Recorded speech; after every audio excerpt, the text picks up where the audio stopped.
After understanding how to visualize one-dimensional arrays, two-dimensional arrays, and three-dimensional arrays, we would like to discuss in more details about two-dimensional arrays as a special case for multi-dimensional arrays. For two-dimensional arrays, we have already mentioned that it has exactly two indices and can be displayed on paper as a two-dimensional table, similar to this table, that it has number of rows and it has number of columns. Also, we mentioned that it can be thought of as having rows and columns. The first index represents the number of rows and the second index represents the number of columns. Now, when we say that a two-dimensional array is an array of arrays, what does that mean? It means that each row is in fact a one-dimensional array. So in this example, row 0 is pointing to an array of size 4, that it has index 0, 1, 2, and 3. And row 1 is pointing to another array, that of size 4 also, and it has index 0, 1, 2, and 3. So suppose that this table is for an array called A. So the dimension of this array is 4 by 4. So the first dimension specifies the array, and the second dimension specifies the index inside this array. And this is how we visualize the situation. That when you write the name of the array and specify only the first index, then we are referring to an array, and the second dimension will specify the index in this array. So A0 is the first array, which is row number 0, and A1 is the second array, which is row number 1, and A2 is the third array, which is row number 2, and finally A3 is the fourth array, which is row 3. As an example, if you say A2, 3, so you are referring to array 2 and index 3, so 0, 1, 2, 3, so we are referring to this element. So this is how we visualize two-dimensional arrays, is that the first dimension specifies an array and the second dimension specifies the index of this array. To declare two-dimensional arrays, it requires two sets of brackets and two sized declarations. The first one is for the number of rows, and the second one is for the number of columns. And this is syntactically how to define a two-dimensional array. The two sets of brackets indicate that we are declaring a two-dimensional array. The first dimension specifies the number of rows, and the second dimension specifies the number of columns. The two sets of brackets and the data type indicate that the scores variable will reference a two-dimensional array.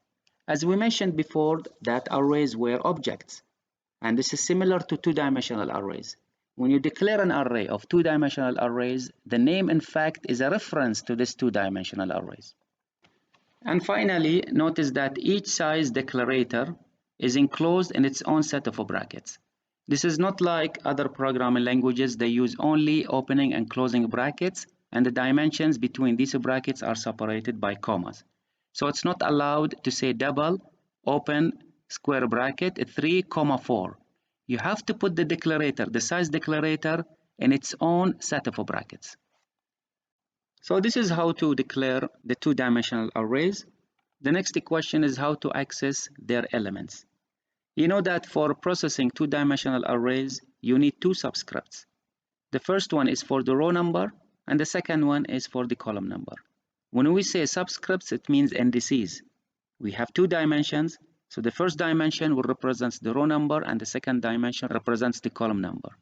If we go back to our scores variable, which was an array of size 3 by 4, 3 rows, 4 columns, now how to access its elements? First, you write the name of the array, followed by the row number, followed by the column number. So when you specify only the row number, for example, score 0, then you are referring to the whole row as a single dimensional array. The second index will represent the index inside this array. So when you say, for example, scores 1 and 2, so you are referring to row 1, column 2, so we are referring to this element. So the name of the array itself is a pointer to a two-dimensional array, and when you specify the first dimension only, then it's a pointer to a one-dimensional array, and when you specify the second dimension of the array, then you are referring to an element inside this two-dimensional array, which you can treat it as an ordinary variable of the array base type. So as an example, if we want to store 95 into row 2, column 1, so we have to use both subscripts for the row and column at the same time. So you write the name of the array, followed by the row number, which is 2, followed by the column number, which is 1, and then you put the value 95 using assignment statement. Notice how each dimension has its own square brackets. So you don't put comma between them because you will have syntax error. Our next discussion is how to use the length instance variable on two-dimensional arrays. If you remember that for one-dimensional array, dot length specifies the capacity of the array. Now, if we have two-dimensional arrays, we have already mentioned that it is an array of one-dimensional arrays.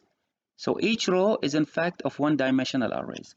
Therefore, if you use the length field of the array itself, it will give you the number of rows in the array.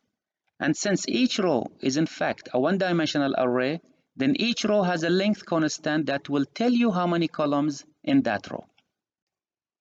To illustrate graphically how two-dimensional arrays are arrays of one-dimensional arrays, consider the following example. In this example, we have a two-dimensional array of integers. The number of rows is 3 and number of columns is equal to 4. To illustrate to you how to find number of rows 3 and number of columns 4 using the instance variable length, consider the following illustration. Notice that the first dimension is in fact an array of 3 elements, and each index variable in this array is pointing to another one-dimensional array of size 4. So when you use dot length on the name of the array, it will give you the number of elements in the first array, which is the first dimension. So it will be equal to 3. So therefore, if you want to know the number of rows, simply use dot length on the name of the array. Now, since each index variable of the first array is pointing to another one-dimensional array, so when we use dot length on this one-dimensional array, it will give us the number of elements in this array, which represents the number of columns. So therefore, if you use dot length on any of these index variables of the first array, it will give you the number of columns. In summary, for any two-dimensional array, if you want to know the number of rows, simply use dot length on the name of the array. And if you want to know the number of columns, simply use dot length on any of the index variables of the first array. Finally, since two-dimensional arrays are arrays of one-dimensional array, and each index variable of the first array is pointing to another array, so it is not guaranteed that each index variables of the first array are pointing to a one-dimensional array of the same size. Therefore, each row can have a different number of columns, and we will have an example of such two-dimensional arrays, which are called ragged arrays. Now, if you define a two-dimensional array similar to our example here, each of these index variables are pointing to a one-dimensional array of the same size. So it doesn't matter if you use dot length on the first index variable, or use dot length on the second index variable, or dot length on the third index variable, all of them will give you the same number of columns. However, if we have a ragged arrays, then dot length on each index variable of the first array will give you different answers.